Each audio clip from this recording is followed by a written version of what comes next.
नमस्कार, spread piece channel में आपका स्वागत है। आज सुनिए आशापूर्णा देवी की लिखी कहानी गणित।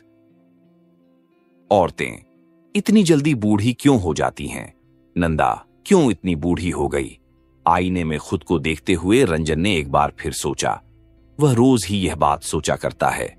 कितनी बुरी तरह बूढ़ी दिखने लगी है नंदा। नंदा यानी सुनंदा, कितनी तेज तर्रार और ताजगी से भरपूर लड़की थी वह। अब तो जैसे बस एक गृहस्थिन ही बनकर रह गई है। इस बात की चर्चा करने पर उसके चेहरे पर शर्म की लेश मात्र भी छाया नहीं दिखाई पड़ती। बस हो होकर हंसते हुए कहती, लो सुन लो बात। अरे उम्र हो रही है तो क्या बूढ़ी नहीं होंगी? समय क्या रुका रहेगा? रंजन चिढ़कर बोलता। समय को पकड़कर रखने का मंत्र सीखना पड़ता है नंदा। यह भी एक आर्ट है। समय के आगे पूरी तरह आत्मसमर्पण कर बैठे बैठे सिर्फ शेष बचे दिनों को गिनते हुए जीना नहीं मरना है। मगर नंदा तो जैसे गुस्सा करना जानती ही नहीं। ऐसी अपमानजनक बातों पर भी वह गुस्सा नहीं करती, बल्कि और जोर से हंसती। तुम ही अगर चिरयुवा बने रहोगे तो मैं तुम्हारा साथ कैसे दूंगी भला? अगर ऐसा हुआ तो देखभाल कर एक सुंदर युवती जुगाड़ करूंगी और उससे तुम्हारा विवाह कराकर दिखा दूंगी कि पति प्रेम की पराकाष्ठा क्या होती है।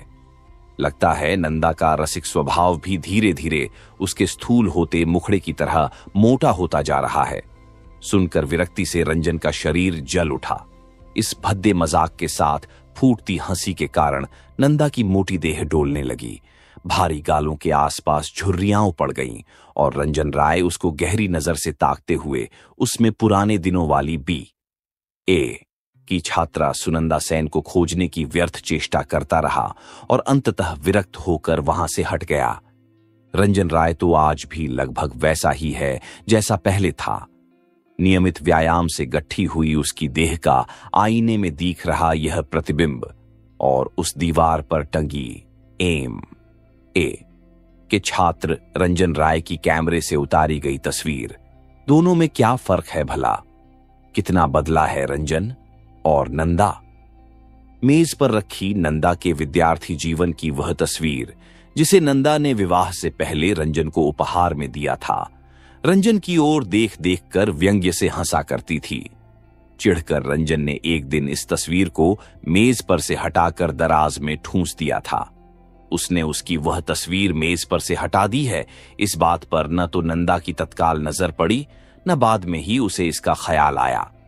रंजन ने सोचा था कि इस तस्वीर को हटाने के बारे में नंदा जब पूछेगी तब वह अपने मन की पूरी भड़ास निकाल देगा और नंदा को साफ साफ बता देगा कि वह तब कैसी थी और अब कैसी हो गई है। किंतु दिन पर दिन बीतते गए और नंदा ने अपनी उस तस्वीर की बात ही नहीं छेड़ी। इसका मतलब यह निकला कि मेज पर बनी उस खाली जगह के कारण नंदा के मन में कोई खालीपन उत्पन्न नहीं हुआ। सिर्फ आकृति में ही नहीं बल्कि प्रकृति में भी नंदा में आकाश पाताल का बदलाव आ गया था। बेढब रूप से बूढ़ी हो गई थी वह। तभी बगल के कमरे से ही कर हंसने की आवाज आई। नंदा की ही हंसी थी। शायद किसी पड़ोसन सहेली के साथ बैठकबाजी चल रही थी। स्फूर्ति की कोई कमी नहीं है उसमें। अपने कमरे में बैठे बैठे रंजन नंदा को देखे बिना ही खुशी से फूलकर कुप्पा हुए उसके शरीर की कल्पना कर पा रहा था। चमकता गौर वर्ण मुखड़ा जो अब थोड़ा भारी होकर फैल गया है, प्रसाधन के अभाव में चिपचिपा हो चला है। स्नान के बाद माथे पर लगाया गया सिंदूर का टीका पूरे ललाट पर फैल चुका है और अब शाम को उसके फिर से स्नान करने के पहले इस ललाट के भाग्य में कोई सुधार लिखा हो, ऐसी कोई आशा नहीं दिखती। बिखरे केशों को जब वह बीच बीच में अपने हाथों से लपेटकर जूड़ा बना देती है तब उसका ललाट चौड़ा लगने लगता है और जब उसका ढीला जूड़ा गर्दन पर ढलक जाता है तो स्वाभाविक तौर पर घुंघराली केश राशि उसके माथे पर छितराकर उसके चेहरे को फूहड़ सा बना देती है। शरीर पर है कोहनी तक की बाहों वाला एक ढीला ढाला ब्लाउज और चौड़े पाड़ की साड़ी। इसके साथ ही की हंसी। वह तो सौभाग्य की बात है कि सुनंदा को पहनावा थोड़ा कीमती और फैशन के अनुरूप ही पसंद है, इसलिए थोड़ी राहत है। वरना ऐसे में अगर वह गंदे और मोटा झोटा कपड़े पहनती तब तो और भी। आश्चर्य! मनुष्य की रुचि इस सीमा तक बदल जाती है। यही सुनंदा अधिकतर पाड़ विहीन साड़ी ही पहनकर कॉलेज आती थी, फीके रंग की या फिर सादा। जब कोई उसकी साड़ी के बिना पाड़ के होने का जिक्र करता तो कहती, पाड़ का अर्थ है एक सीमा में बंधने का एहसास। मैं तो सीमा विहीनता की आवाज का वाहक बनकर आई हूं। रंजन इधर उधर ताक कर बोलता, इस बिल्कुल अपार सागर है, और नहीं तो क्या, तटों पर उफनाती गंगा भी कह सकते हो। रंजन कहता भी यही था। उसी पाड़ विहीन साड़ी का आंचल कमर में कसकर खोस टेनिस खेलने उतरती थी सुनंदा सेन, और जीत जाने पर रंजन राय की ओर देखकर सफलता भरी हंसी हंस देती थी। तब अनेक लोगों की ईर्ष्या का पात्र रंजन राय का सीना अपने सौभाग्य पर गर्व से फूल उठता। आज वही छाती क्षोभ से फूल रही थी। वह तेज तर्रार, सलीका पसंद और ऊर्जा से भरपूर लड़की। ऊर्जा से भरपूर, रंजन ने सोचा। नहीं, उसकी ऊर्जा में तो कोई कमी आज भी नहीं है। सुनंदा की ऊर्जा तो दिन रात उससे छिटकी पड़ती है। हंसने से गालों में पड़ते गड्ढे और खुशी से लाल होते चेहरे के अलावा किसी दूसरे भाव वाला उसका मुखड़ा कभी देखा हो, ऐसा रंजन को याद नहीं आता। मगर औरतों का खुशी से भरा ऐसा मुखड़ा देखने में कितना कुरूप लगता है, यह बात रंजन के अलावा और कौन जान सकता है। पहले भी तो बहुत हंसती थी सुनंदा, मगर तब उसका रूप अलग था।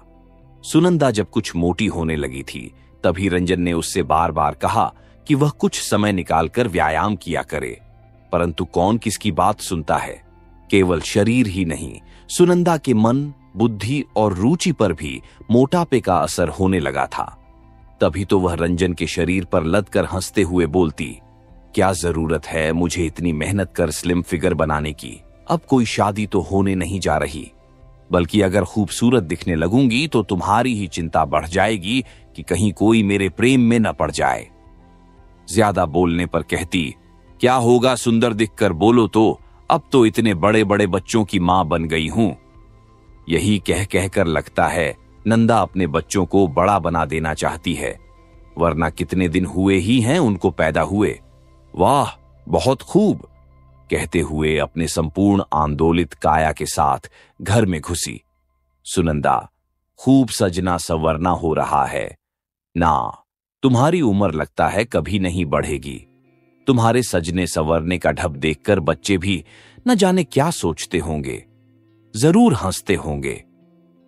क्यों, इसमें हंसने की क्या बात है।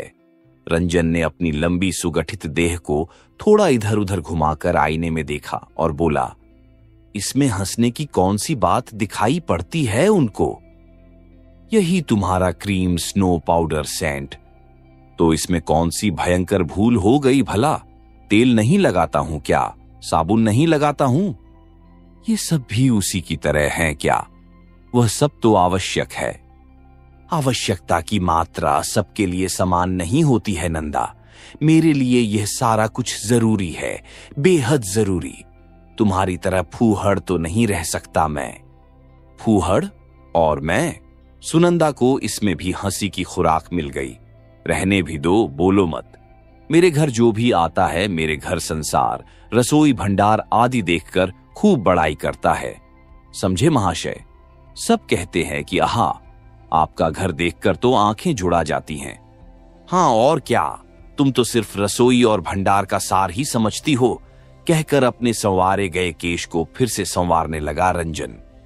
नहीं तो क्या, समय में परिवर्तन के साथ साथ सब कुछ ही तो बदल जाता है, सार असार का ज्ञान भी।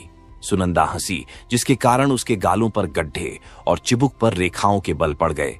जाती हूं बाबा, जाकर देखूं रसोइये चंद्र ने मेरे मनपसंद तपस्वी मछली का अब तक न जाने क्या बुरा हाल किया होगा। वो तो रेवा की मां मिलने आ गई और देर करवा दी। रेवा की मां, रंजन ने बेहद सरल भाव से पूछा। उस घर की दाई है क्या। दाई, रेवा की मां दाई। सुनंदा की आंखें माथे पर चढ़ गईं। इस मोहल्ले में नए आए हो क्या, रेवा को नहीं पहचानते, उसकी मां को नहीं देखा क्या। फट से मेरी सहेली को दाई कह दिया। सो मैं क्या जानूं, रंजन चेहरे को और अधिक निर्दोष बनाते हुए बोला। हमेशा से यही देखता आया हूं कि लोग घर की दाइयों को फलाने की माँ, चिल्लाने की माँ कहकर पुकारते हैं। वो जो तुम्हारी सहेली है, क्या उसका कोई नाम भी नहीं है? वाह, नाम नहीं है, मेरी सहेली बेनाम है। सुनंदा बोली। क्यों उन्मा? शब्द अच्छा नहीं है क्या? या कि संतान के नाम से परिचय देना बहुत खराब बात है? लड़कियों के लिए तो यही श्रेष्ठ परिचय है। वह तो मुझे रूनू की माँ कहकर पुकारती है। वाह, बहुत बढ़िया करती है, अपूर्व।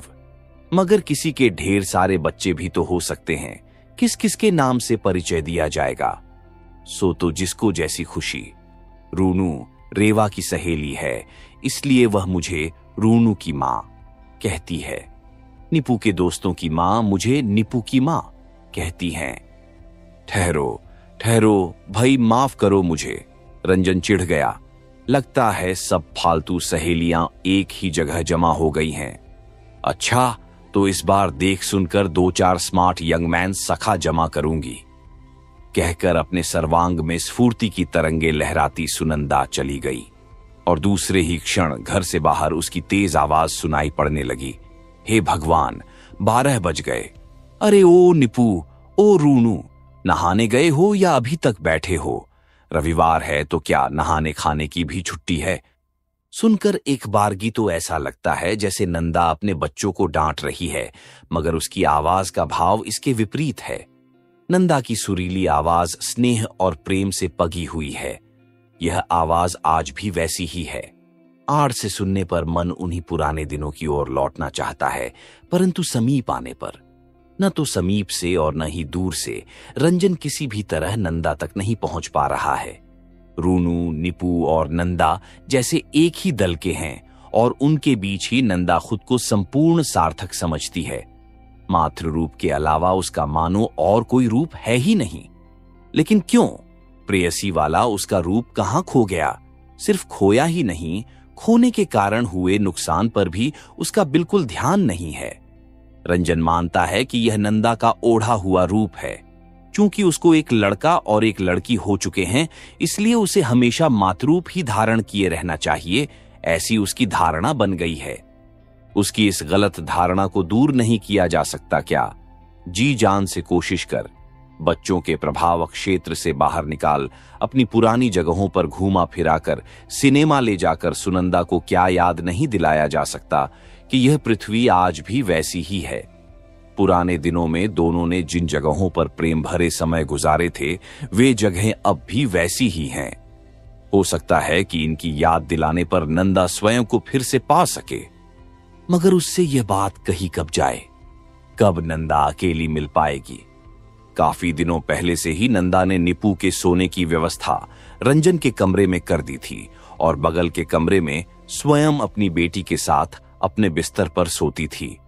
रंजन जब इस व्यवस्था का प्रतिवाद करने को उद्यत हुआ था तो नंदा मुस्कुराते हुए बोली थी, तो क्या करूं, बोलो। चलो माना कि निपू अकेला सो लेगा, लेकिन रूनू को तो अब अकेली किसी कमरे में सोने नहीं दे सकती ना। क्यों? दोनों भाई बहन तो हमेशा से एक ही कमरे में सोते आए हैं।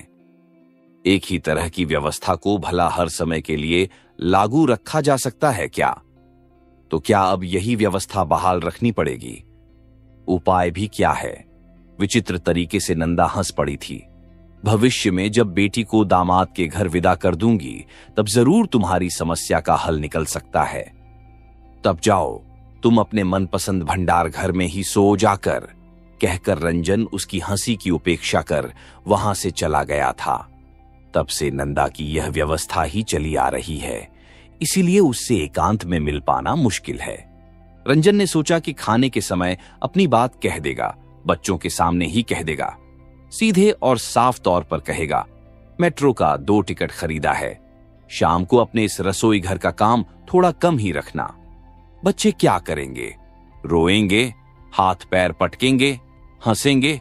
चूल्हे में जाइए, पूरी हिम्मत की रंजन ने, लेकिन नहीं बोल पाया।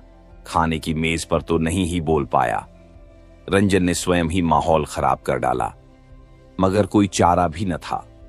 एक कटोरा मछली का झोल, फिर एक प्लेट मछली फ्राई, साथ में सब्जियां, मिठाई। इसके बाद भर कटोरा पायस लेकर खाने बैठी नंदा। आज रविवार है, इसलिए बस आराम से पकाना और खाना है। ये सब तुम खाओगी? रंजन ने जरा गुस्से से ही पूछा, परंतु नंदा पर कोई असर नहीं हुआ। एकदम प्रसन्न मुख मुद्रा में मछली भरा कटोरा अपनी ओर खींचते हुए बोली, लो भला, खाऊंगी नहीं तो क्या दृष्टिदान कर जल में विसर्जित कर दूंगी? इस हिसाब से खाओगी तो अब तुम हिल भी नहीं पाओगी। तुम तीनों अल्पाहारियों से ज्यादा मैं अकेली मेहनत कर सकती हूं।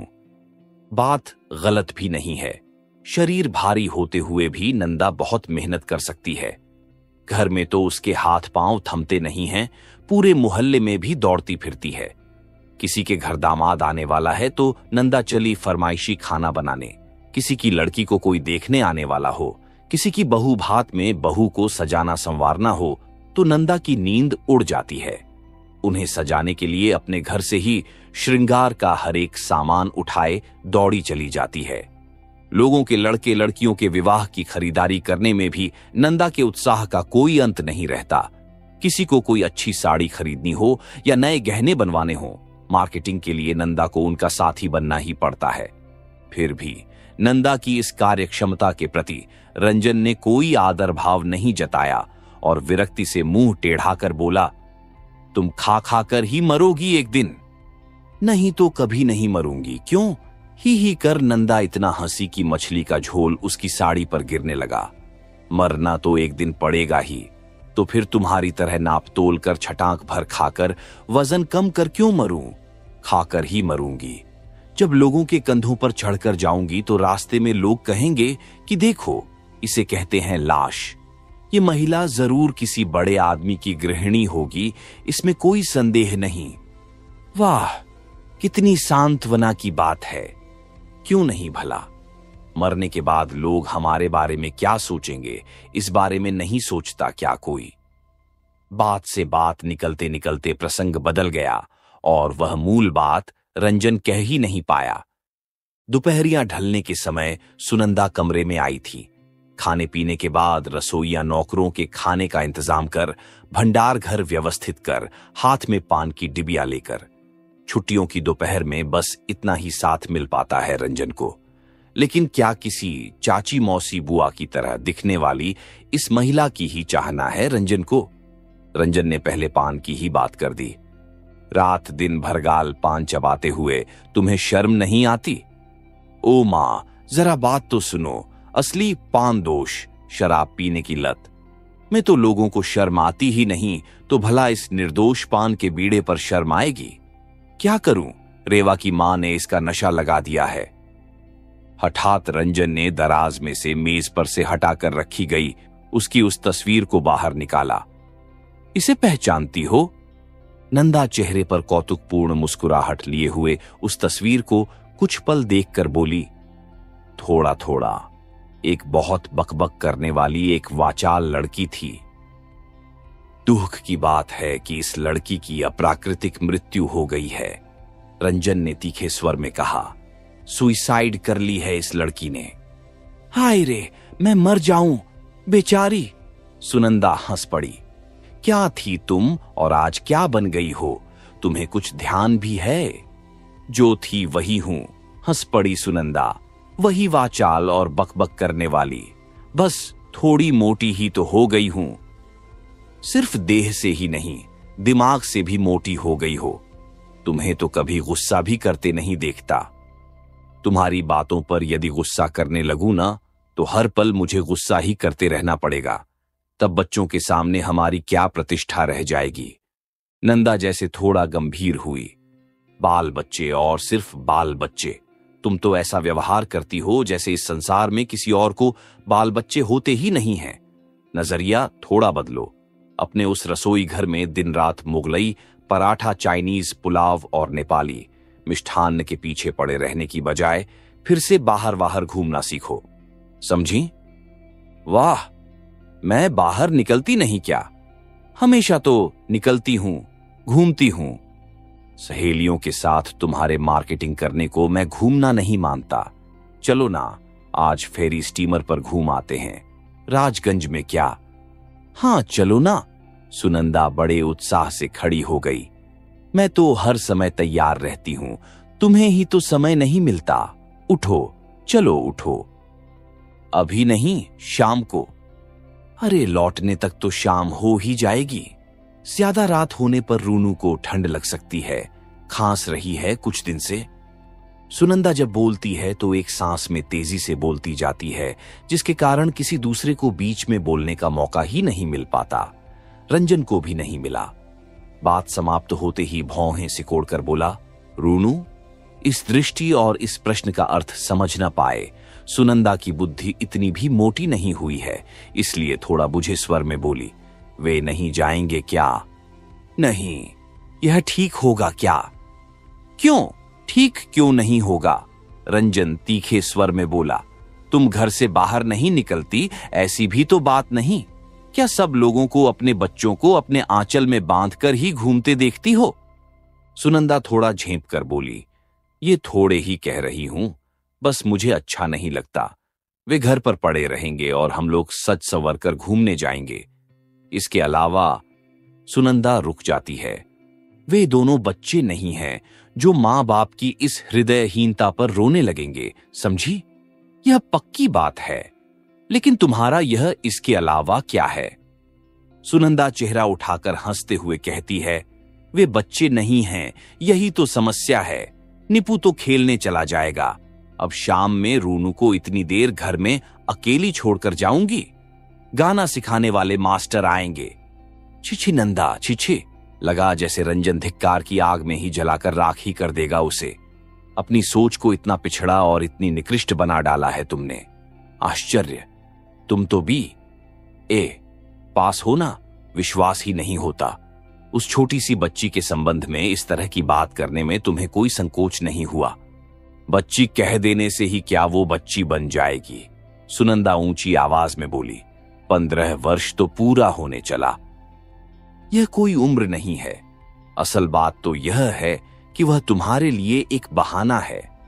अपने मन को तुमने इतना बूढ़ा बना रखा है कि इस जीवन का उपभोग करने की अब तुम में क्षमता ही नहीं बची है। ठीक है, तुम अपनी बेटी की ही पहरेदारी करो, जाने की जरूरत नहीं है। अच्छा चलो, निपू नहीं जाएगा तो नहीं जाएगा, आखिर रूनू को साथ ले चलने से क्या हो जाएगा? सुनंदा समझौतापूर्ण अंदाज में थोड़ा हंसकर बोली, हम जहां जाएंगे वहां कुछ लोग तो साथ रहेंगे ही ना। हम लोग एक दूसरे के गले में बाहें डाले थोड़े ही ना जाएंगे। रब्बिश कहकर उठ गया रंजन और तौलिया साबुन लेकर बाथरूम में घुस गया, यानी अकेले ही जाने की तैयारी करने लगा वह। संगिनी की जरूरत उसे नहीं है। नाराज रंजन सज संवर कर बिना कुछ बोले सीधे बाहर निकल गया। तो क्या अब सुनंदा उसे मनाएगी? वह जल्दी गुस्सा नहीं करती, पर रंजन की नासमझी पर उसे मन ही मन विरक्ति हुई। बेटी को साथ ले जाने की बात पर इतना गुस्सा आया महाशय को कि वह अपनी बात भी पूरी नहीं कर पाई। क्यों? आखिर इसमें क्या दिक्कत होती? हम दोनों अकेले ही घूमने जाई, ऐसी ही इच्छा क्यों? हम अभी जवान लड़का लड़की ही हैं क्या? उम्र के अनुसार ही आचरण करना ठीक होता है। जब तक हम दोनों देह से देह रगड़ कर न चलें, तब तक क्या जीवन का उपभोग नहीं होगा? सामीप्य मात्र से ही हृदय का हृदय से स्पर्श महसूस नहीं किया जा सकता क्या? प्रेम क्या 10 लोगों को दिखाकर घूमने की चीज है? लेकिन यह कौन तय करेगा कि सुनंदा का सिद्धांत ही ठीक है? बाहर निकलने पर तो यही लगता है कि यह दिखाकर घूमने की ही चीज है। पतिदेवगण किस सीमा तक आज्ञाकारी हो सकते हैं और प्रेम सुहागिनी पत्नियां किस हद तक मधुरभाषिणी हो सकती हैं? राह घाटों पर तो दिन रात इसी का दिखावा चल रहा है। शाम को घूमते हुए रंजन को सहसा अपने एक पुराने मित्र दंपत्ति के साथ मुलाकात हो गई। नहीं, स्टीमर पर घूमने नहीं गया था रंजन। गाड़ी लेकर यूं ही रेड रोड से होकर गुजर रहा था कि अचानक बगल से गुजरती गाड़ी से कोई चिल्लाया, अरे भाई जरा धीरे धीरे। दोनों ही गाड़ी रोकी। एक गाड़ी से 2 लोग उतरे और दूसरी से एक ही। सहपाठी सुविमल घोष था, सपत्नीक। बहुत दिनों के बाद भेंट हुई थी। क्या बात है, अकेले अकेले किसी वियोगी की भांति भटक रहे हो कर हंस पड़ा सुविमल। और इसके बाद पूरी शाम तीनों ने साथ ही बिताई। मैदान में बैठकर बचपन के दिनों की बातें की, नामी रेस्तोरां में ढेर सारे पैसे खर्च कर थोड़ा बहुत खाया पिया, एक दूसरे को अपने घर आने का निमंत्रण दिया और अंत में विदा लिया। लेकिन रंजन के मन से क्या वे दोनों विदा ले पाए? मित्र पत्नी का वह प्रेम पगा, मधुर संभाषण और हल्की काजल पूरित आंखों से रह रहकर अपने पति पर प्रणय सिक्त चप्पल कटाक्ष करती उसकी छवि क्या रंजन को बार बार याद नहीं आती रही? और तभी उसे महसूस हुआ कि समवयसी सहपाठिनी से विवाह करने की उसकी जैसी गलती करने वाले लोग लगता है बहुत कम ही हैं। स्विमल की पत्नी स्विमल से लगभग 10-12 साल छोटी होगी।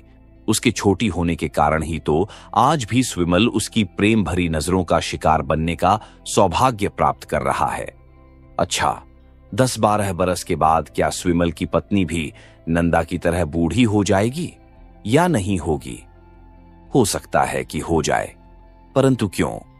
औरतें क्यों इतनी जल्दी बूढ़ी हो जाती हैं? गैराज घर से कुछ दूरी पर था। रंजन ने गाड़ी को गैराज में ढकेल कर रखा और यही बात सोचते सोचते आ रहा था कि अचानक उसके चेहरे पर सपाक से एक चाबुक आ टकराया। यह सचमुच चमड़े का चाबुक तो नहीं था, पर हृदय की चमड़ी उधेड़ डाले ऐसा ही एक दृश्य रूपी चाबुक था। कई पलों तक तो पत्थर सा बना रह गया रंजन, सिर्फ धुंधली चेतना में एक साथ तैरती रही हल्की काजल पूरी 2 जोड़ी काली आंखों की दृष्टि। दोनों जोड़ी आंखें एक ही तरह की थीं, बिल्कुल एक जैसी। प्रेमिल चंचल बंकिम, भूल होने की बात ही नहीं थी, मगर स्विमल की उस हास्यलास्यमयी पूर्ण यौवना स्त्री की काजल पूरित दृष्टि यहां आई कैसे? क्या रंजन उनके सामने चला जाए? अचानक सामने पहुंचकर देखे कि उनकी वह दृष्टि अपना रूप बदलकर किस तरह की हो जाती है, मगर नहीं देख पाया। रंजन आगे बढ़ ही नहीं सका। रास्ते के किनारे इस बड़े घर की छाया के कोने पर खड़ा खड़ा सिर्फ यह देखता रहा कि किस प्रकार वह दृष्टि पिछली बार की ही तरह एक बार फिर विदा लेकर विद्युत की तरह लौट आई और किस प्रकार उस दृष्टिवाण से आहत व्यक्ति अपने रास्ते पर आगे की ओर बढ़ते हुए बार बार पलटकर देखता रहा। कौन थे वे दोनों? रूनू और रूनू के संगीत वाले मास्टर ना? रंजन ने क्या सही देखा है, वह गलत देख रहा है क्या? लेकिन रूनू की आंखों में यह कटाक्ष आया कैसे? कहां से मिला उसे यह? वे दोनों चले गए, फिर भी उस रिक्त स्थान की ओर ही ताकता रहा रंजन सन्न होकर। पिछले कई दिनों से परेशान करने वाले उसके प्रश्न का उत्तर उसे मिल गया है। क्या इसीलिए वह स्तब्ध रह गया है? लड़कियां बहुत जल्दी यौवनवती हो जाती है, इसीलिए लगता है इतनी जल्दी बूढ़ी भी हो जाती हैं। और इन नवयौवनाओं की पहरेदारी करते करते उनकी माएं भी बिल्कुल बूढ़ी हो जाती है। उनको दोष देना बेकार है। निश्चिंतता खत्म हो जाए तो फिर बचता ही क्या है? और यदि दोष देना चाहें रूनू को या रूनुओं को, नहीं, भला उनका भी क्या दोष है? प्रकृति ने ही जब उनको सहसा एक नया चमकदार और धारदार अस्त्र थमा दिया है, तो भला वे उसका सद्व्यवहार नहीं करेंगी क्या? आप सुन रहे थे आशा पूर्णा देवी की लिखी कहानी गणित।